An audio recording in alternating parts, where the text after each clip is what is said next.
Good morning. So our gospel this morning talks about John the Baptist. Gipakita ni Jesus ang dakong pagtahod niya kang Juan magbubunyag. Nga bisan sa iyang pagkadako sa Dios, ang pinakagamay sa gingharian labing dako pa kaniya. So nagpasabot kini ngang kadakoon sa Dios dili masukod pinaagi sa atong kahimtang o dungog dinhi sa kalibutan. Diha sa atong mga kasikat nato dili masukod niya na kundili pinaagi sa atong pagka matinud-anon o pagkaduol sa Ginoo. So mo ni atong masukod ang kini ang gingharian sa Dios o ang pagkadul nato sa Ginoo. Ang pulong usab ang gingharian sa langit gialsa pinaagi sa kusganong paningkamot. Nagpahinumdom nga ang pag-alagad sa Dios usa ka panaw nga nagkinahanglan og tinuray nga kadasig, kaisog og pagkamatinud-anon. Dili kini alang sa tapulan o alang sa walay pagtinguha, kini alang sa anda musunod bisan lisod.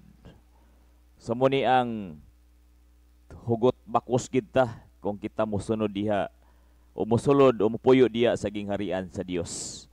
So walay luna dinhi sa gingharian sa Dios ang pagtapulan, ngulay pagtinguha.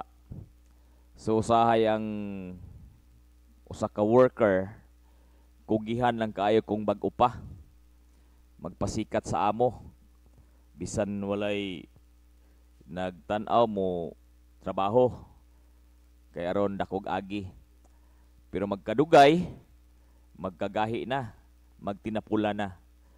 So diya sa gingharian sa Dios kinahanglan atong i-practice usab kini nga magkadugay unta ta magkugihan o kini ang magkataas po ang atong kini ang pagkamapausanon. So dili ta mo i-decrease, dili kay magkadugay na sa pagpangalagad magkatapula na. Unsa may ilanan sa magkatapol. So usahay na ning tapula na gani, dugay na mo mata, malate na dayon. So muna ang atong pamalandungan nga dili unta ta mo himo nga sama niini nga magkadugay magkatapulan, kundi magkadugay magkaepektibo, magkaproduktibo sa atong pagpangalagad sa Ginoo. Og sa pag-ingon ni Jesus, ang adunay dalunggan maminaw. So giyawhag ta nga dili lang maminaw sa pulong. Kay okay man ang maminaw, pero dili lang taman sa paminaw. Kung dili musabot og mutubag, dili kay igo lang magyango-yango samtang nagpaambit og mensahe ang selebrante, maging kasagaran sa mga membro magyango-yango. Moingon og amen.